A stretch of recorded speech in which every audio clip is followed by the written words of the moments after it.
cher Scorpion.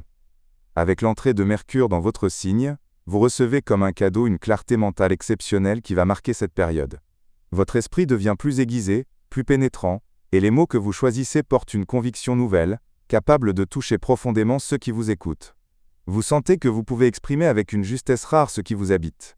Mais cette lucidité pourrait parfois vous incliner à être un peu trop critique ou à vouloir tout analyser, jusqu'aux plus infimes détails. Dès le début de ce transit, une tension entre Mercure et Pluton pourrait donner lieu à des échanges vifs, presque électriques, où vous percevrez peut-être une tentative, autour de vous d'imposer une vision, ou d'influencer vos choix. Puis, lorsque Mercure rencontrera Mars, votre courage pour prendre la parole sera décuplé, mais attention à ne pas vous laisser emporter par cette énergie fougueuse. Un mot de trop, une décision hâtive, pourrait alors créer des tensions dont vous vous passeriez volontiers. Heureusement, le paysage change du tout au tout dans la seconde moitié de cette période.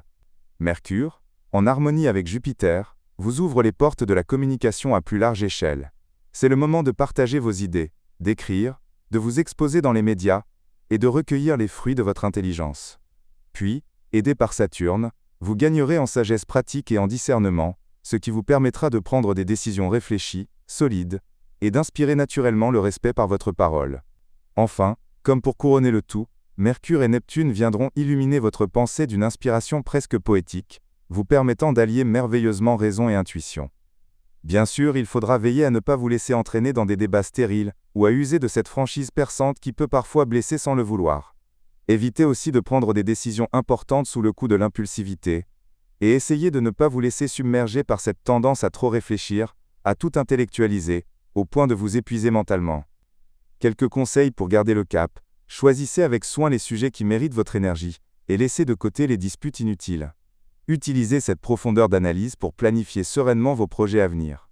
Et surtout, accordez régulièrement du repos à votre esprit, en pratiquant des exercices de détente pour apaiser cette intense activité cérébrale. Dans votre vie amoureuse, vos mots auront un poids particulier, capable de creuser l'intimité comme de heurter par leur franchise. Si vous êtes en couple, des conversations profondes pourraient mettre à nu des vérités cachées, renforçant votre lien ou le mettant à l'épreuve.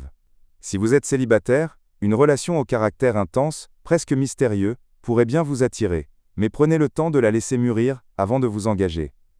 Sur le plan professionnel, c'est une période faste pour toutes les activités liées à la communication, à l'écriture, aux médias ou au marketing.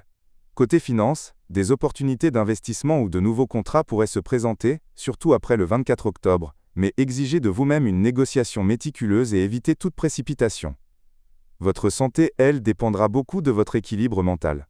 Cette pression intellectuelle constante peut être drainante, alors ménagez-vous des plages de calme pour vider votre esprit et vous recentrer. Souvenez-vous qu'un mental apaisé est le meilleur garant d'un corps en bonne santé. En résumé, cher Scorpion, cette force de pensée qui vous habite est un véritable atout, mais comme tout pouvoir, elle demande à être utilisée avec sagesse. Construisez avec elle, plutôt que de vous épuiser dans des conflits ou des suranalyses. Trouvez ce point d'équilibre entre l'audace de dire ce qui doit l'être, et la retenue qui préserve l'harmonie autour de vous. C'est dans cet espace que vous trouverez votre plus grand rayonnement.